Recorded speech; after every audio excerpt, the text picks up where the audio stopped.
Carla, can you make sure that I just can't hear?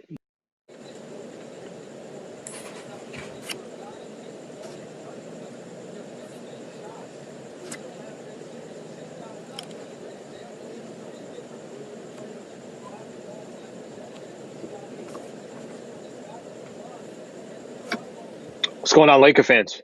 Laker fans, this is I'm going to call this. I'm going to call this the pregame show before the pregame show.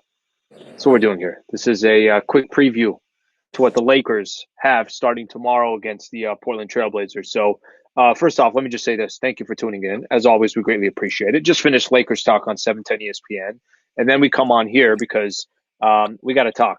We got to talk Lakers basketball with our social people. So I appreciate everybody that's tuning in. Periscope, Twitch, YouTube, um, Twitter, wherever else. Everybody, Facebook, wherever else you're tuning in from. Quick little rundown of what we're going to do for tonight's show. Okay. I'm going to talk a little bit about this hype machine that's around the Portland Trailblazers because there's an incredible hype machine around the Blazers right now.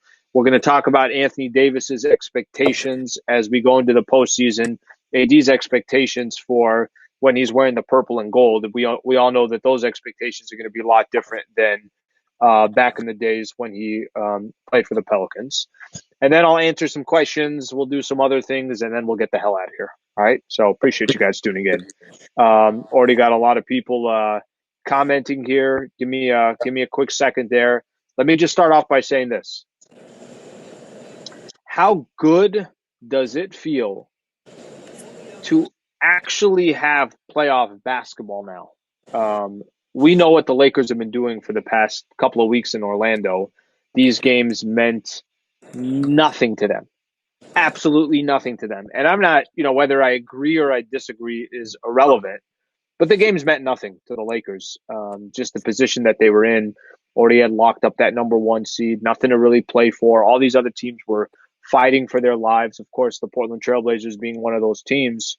But tomorrow, all those excuses that we've been lining up, all the excuses that I've been making for the Los Angeles Lakers, all that goes out the door. Postseason starts tomorrow. Lakers and the Blazers. Blazers went 7-2. They earned their spot in 7-2 in the bubble. They earned their spot to take on the Los Angeles Lakers. And now there is an incredible amount of hype around the Blazers. Let me just say this. Respect what the Blazers have done. Respect the fact that they went 7-2 to get here. Respect what Damian Lillard, what he's put together. These incredible individual performances. Then you got role players that stepped up like Yusuf Nurkic, Carmelo Anthony hitting big shots, CJ McCollum, Gary Trent Jr., the list goes on. I respect the whole thing. But I'm also not one to sit here and tell you that I think the Portland Trailblazers are going to upset the Lakers or the Portland Trailblazers are going to come out of nowhere and Lakers won't be prepared for them. I'm not that person. So I think you could still kind of respect what a team has done to get where they're at. But I think you can also say one team has two of the top 5 players in the NBA. They play defense. Okay, maybe not in the bubble, but your assumption is they're going to play defense once the postseason starts. They got two of the best to do it. And the Lakers, there's a reason why they were the number 1 seed all season long. I could run my mouth, but come tomorrow, the Lakers are going to obviously have to start proving that. And for all those that are out there that are thinking the Lakers are going to struggle against the Blazers, it's going to be up to the Lakers to prove them wrong. So let me say this real quick. Portland in this bubble was good. They weren't great. So let's stop pretending like this Portland team was the 80s Showtime era or something along those lines. They weren't. They were giving up 123 points per game in the Orlando bubble. They had 2 close games against the Grizzlies, one to start the bubble and one to end the bubble. That could have easily, obviously they could have lost either one of those games. They lost to the Clippers without any key guys. They barely beat the Sixers without their key guys. And they almost lost to the Dallas Mavericks and the Brooklyn Nets and would have no chance of even making the postseason. So I'm not trying to take anything away from the Blazers. I'm just trying to make the case that the Blazers are nice.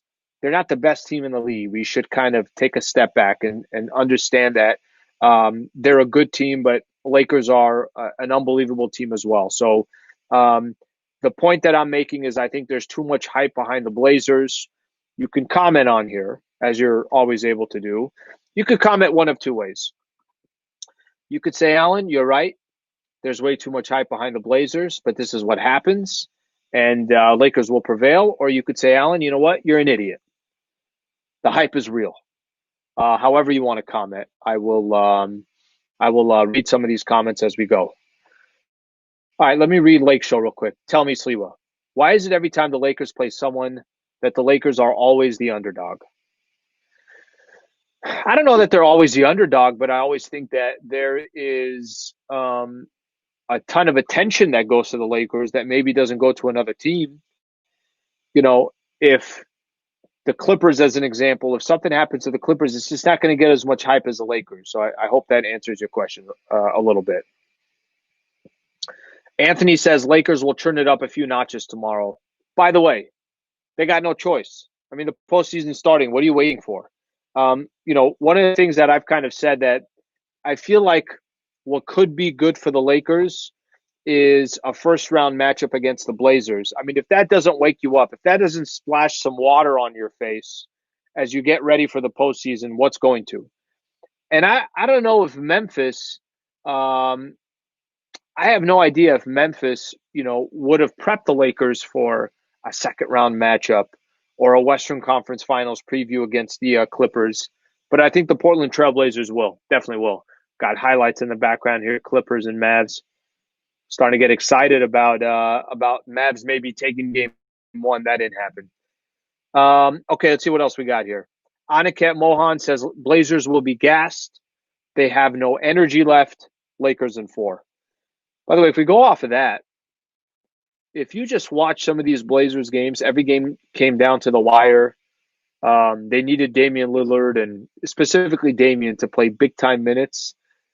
Man, they were not struggling, but I'm saying, there were games where you can easily see that Damian Lillard's got his hands on his knees even after the win against the Brooklyn Nets or his hands on his sides just because he was so gassed, he was so tired. So that's a fair point. All right, let's see what else we got here.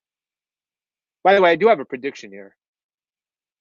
A lot of people angry about this Clippers Mavericks game. How does Porzingis get thrown out? What the hell's going on here? What's your prediction? How many games does this series go? How many games?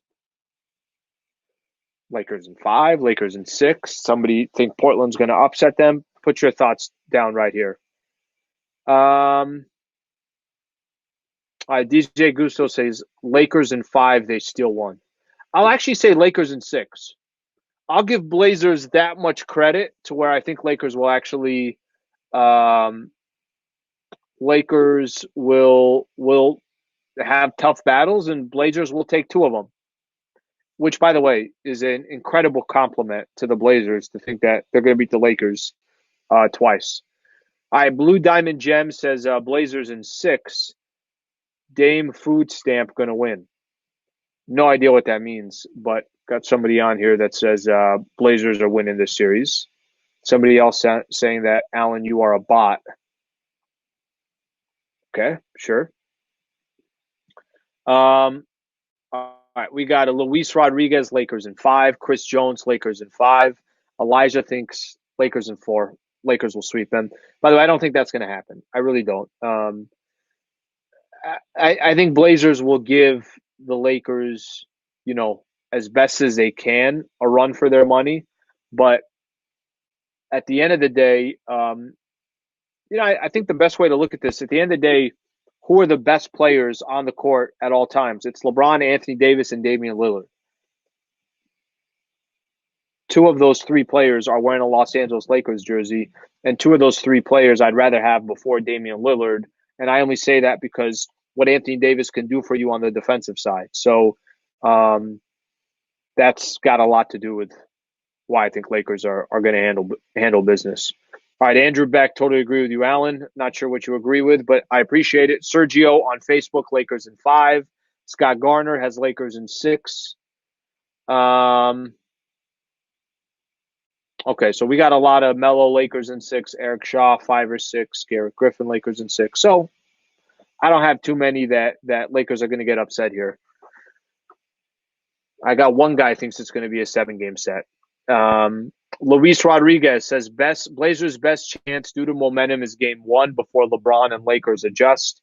However, fatigue and Lakers' defensive adjustments going to end in a gentleman's sweep. Actually, that leads me directly to my next point. Some water here, everybody. So, Brian Windhorst came on Lakers Talk. Did Lakers Talk first. This is the post-game show to the Lakers Talk, or the pregame show before the pregame show. Pregame show tomorrow starts at 4 o'clock. 2-hour pregame show tomorrow. Myself and Michael Thompson, by the way. Tip off at 6 o'clock. I thought Brian Windhorst had a fantastic point on how important game 1 is for the Lakers tomorrow. That if the Lakers do exactly what they're supposed to do, and we all know what they're supposed to do, they're supposed to wake up in the playoffs and start handling business. Windhorst mentioned that game 1 was critical for the Lakers. You got to come out. You got to jump all over the Portland Trailblazers. You got to kind of kill some of their momentum. You have to kind of deflate them just a little bit. And then all of a sudden, Lakers can obviously start building some of their own momentum. They feel like, oh yeah, this is the team that we were back in March. It's playoffs now. Now we wake up. There is no games off occasionally for Anthony Davis.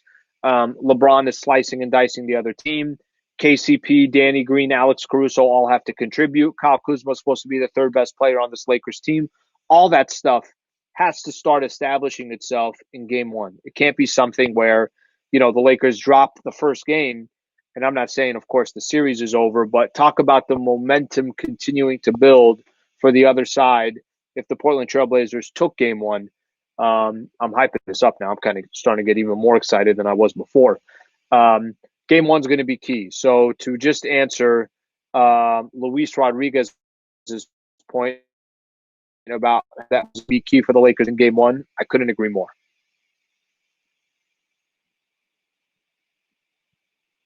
All right, let me see what else we got here. Garrick is asking me, do you have Lakers winning game 1? Definitely have Lakers winning game 1. Okay, let's do this real quick. Geez, we've already been going for that long. Let me do some roll call real quick. Where are you tuning in from? So roll call for those. If this is the first time that you've been on this channel before, very simple how we do this. I want to know where you're tuning in from. So just put the city that you're from or the country that you're from, because we got Laker fans everywhere. I'll give you a shout out on this. So make sure to do that. Roll call going on right now, and then I'm going to get into my next subject.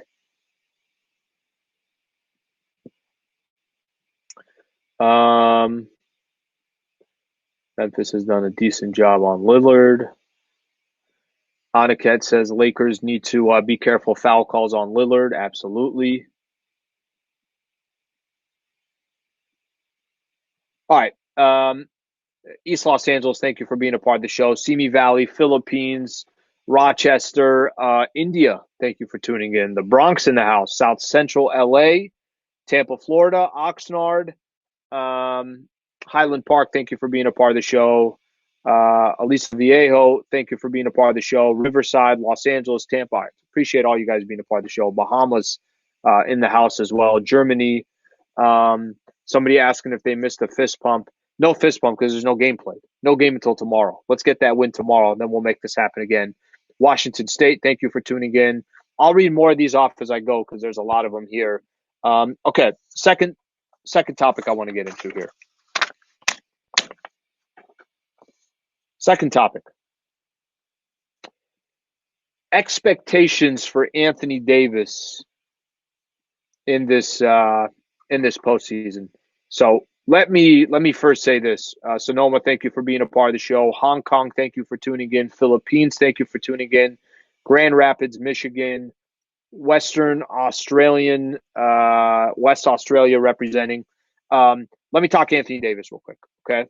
So, by the way, Carlo doing a fantastic job. He's got these AD highlights in the background here. Look at AD going to work against the Blazers. Okay, so real quick, let me say this about AD.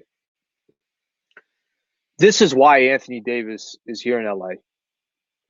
This is why Anthony Davis wanted to be a Los Angeles Laker. This is why Anthony Davis wanted to leave New Orleans. This is why.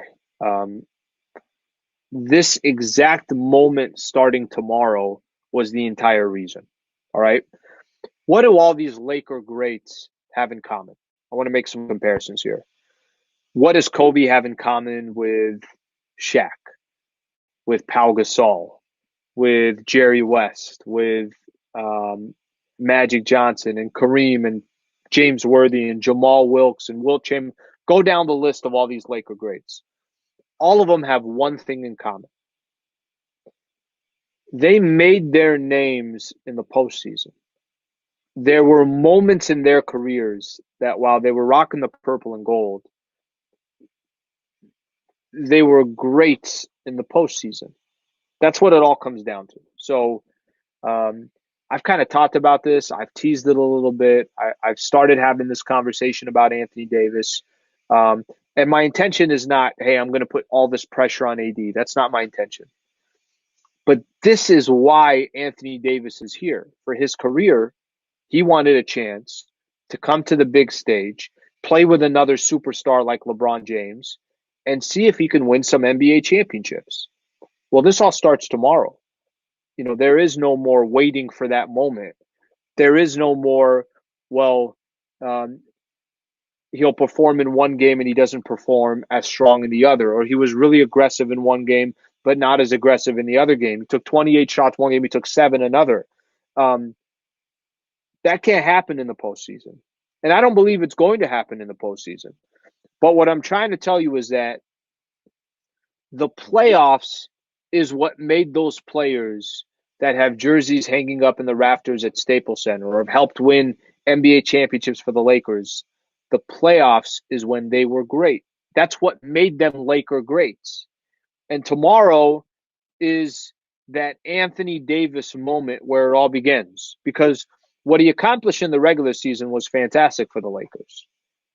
He's an incredibly huge reason why the Lakers are number one right now in the Western Conference. But all that means nothing starting tomorrow.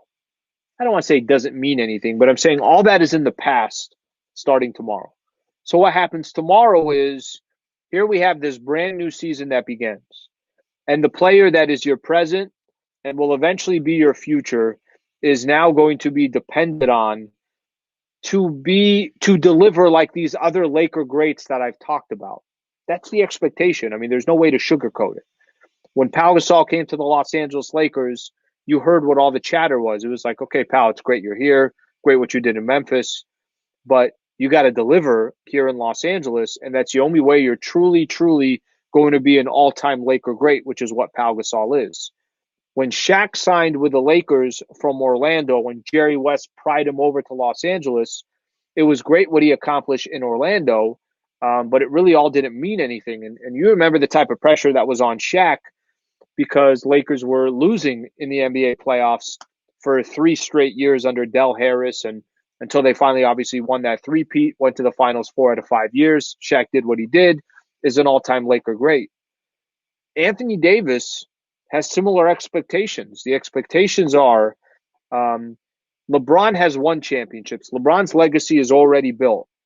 It's Anthony Davis's opportunity to truly, truly, truly start building his legacy, not from just a great regular season player, a top 5 player in the league. I mean, all that stuff is nice, but at the end of the day, what it all comes down to is, what is Anthony Davis going to do in the postseason? And we'll get that opportunity starting tomorrow. I'll read some of these comments in just a second. Atlanta, thank you for tuning in. Little Rock, Lakewood, somebody saying, Alan, I'm late. Well, get your you-know-what in here a little bit earlier, my man. Compton, thank you for being a part of the show. Las Vegas, I gotta get back to San Jose. So many comments on here. By the way, thank you. thank you for being a part of the show and being so active here. Chili, thank you for being a part of the show. Mid Wilshire. Where the hell are the comments for Anthony Davis? Spent 5 minutes on Anthony Davis. Egypt, Anaheim, Brazil. All right, now it's AD time. Okay, here we go. Expectations for Anthony Davis. Let me read some of these expectations here. Sean Andre says 28 and 12, and throw up 2 blocks on there as well. Tony Pays on Facebook. He's going to average 20 points, 15 rebounds per game. Let me tell you something, Tony. You should put a 3 in front of that 2. Take that 2 out, maybe 30 and 15 per game, and I think we're on the same page there. All right, let me read off a couple more of these here. All right, got a lot of 28 and 15s, 30 and 12s, championship. All right, so everybody kind of starting to chime in on that front.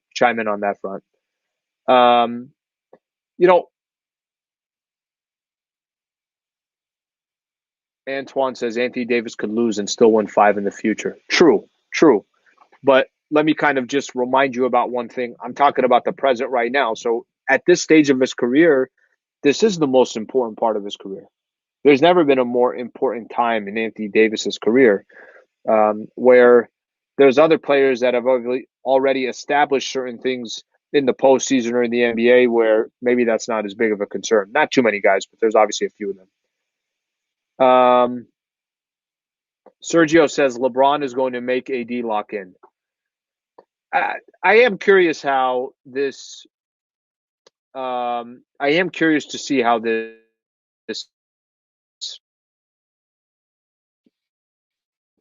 kind of nation with how LeBron treats the postseason, how Anthony Davis treats the postseason, how in lock both of these players are. I mean, I'm not worried about them in general. I'm definitely not worried about LeBron James, but there will be some of that curiosity. This is an interesting point. Somebody's saying on here, Johnny says AD needs Rondo. Let me say this about Rondo, who is ruled out for tomorrow's game, but it sounds like, he's medically cleared. So looks like we're moving along on the Rondo front. I mean, that's fantastic. That's big time. Rondo is not playing tomorrow, but Rondo most definitely, I think will be an asset to the Lakers in the postseason.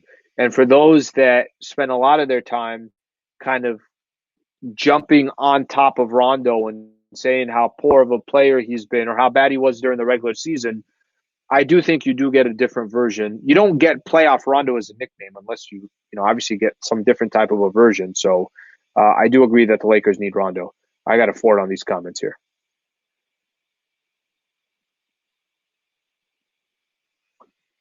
All right, somebody pointing out that if Nurkic and Whiteside can't guard Valanciunas, AD will cook them. No, AD should be dumb. The one thing for AD, it shouldn't just be even dominating Whiteside and Nurkic, but it should be putting them into foul trouble so they're not even on the court. Kind of take away from some of their offensive threats as well. That's what you're hoping for. All right, I got another comment here. AD is going to dominate. Hassan is atrocious in pick and roll. Yusuf is slow out of perimeter. Portland doesn't play D. They say defense wins championships. Portland's given up 123 points a game in the bubble. And that's just fact. That's not me trying to find reasons to talk about the Lakers and emphasize the Lakers. Troy Nava on Facebook, AD is ready to take the next step. So that's the hope. That's what we're all hoping for, is that AD goes to work. And if that's the next step for Anthony Davis, then that starts tomorrow, because you can't what are you going to do? I mean, literally, Lakers have walked into this postseason with an incredible chance to take this run, but they got a lot to prove as well. Let me say this, and I'm going to kind of start wrapping up the show on this. Lakers were incredibly disinterested in the bubble and unimpressive in the bubble. So at the end of the day, Lakers, I can talk and pump this team up as much as I can, and so could Laker fans and everything else. It starts tomorrow for the Lakers. And if they come out playing the way they did in this bubble and everything else that obviously went down, it'd be extremely disappointing and it would be extremely frustrating. But that's up to the Lakers to now show everybody that, yeah, those 8 games that we just had means nothing, literally meant nothing to this team and weren't important. So that's the hope. The hope is the Lakers start doing that tomorrow. All right, Sean Andre wants to talk about what the Lakers going to do about Damian Lillard. What are Lakers going to do about Damian Lillard? Hope he misses a couple shots down the road. And I think one of two things. Either they're going to let Dame go and go get your 45, but they're going to try and stop all the other players, or they'll try and throw a double at Damian Lillard and hope that, these other players aren't all hitting their shots. So we'll see what happens. This first game is going to be a perfect way to kind of gauge what both teams' game plans are going to be, and then it's a chess match from there. I like fans. That's what I got. Thank you for tuning in. Tomorrow pregame show will start at 4 p.m. Then tip-off will be at 6 o'clock. I'll do the post-game show on 710 ESPN. And then I'll do the post-game show. After the post-game show, we'll get back on here on social media. We'll answer some of your guys' questions. We'll spend a lot of time, obviously talking about the game and kind of reacting to it. So I'm looking forward to it. What a crazy freaking journey for the Lakers to have gone this long without basketball for all of us, right? And then now all of a sudden we got all these playoff games. We had the regular season games. Playoff games are pretty good today. Utah missed a golden opportunity. Um, um, Dallas missed, a decent opportunity, even though I give Dallas no chance to beat the Clippers. I really don't. Tomorrow, keep an eye out on the Rockets Thunder game because that would be that'd be the second round matchup that the Lakers would have. So, obviously keep an eye out for that game. And that's what we got. So next time we talk is going to either be the Lakers W or a Lakers loss. We'll go the Lakers W. I got Lakers in 6. Thank you for tuning in. Follow me on Twitter at Alan Sliwa. Follow me on Instagram at Alan Sliwa. Also, if, whatever platform that you're tuning in on social media, we greatly appreciate it. So thank you for doing it. Wherever you're tuning from, have a great night, and thank you for being a part of the show.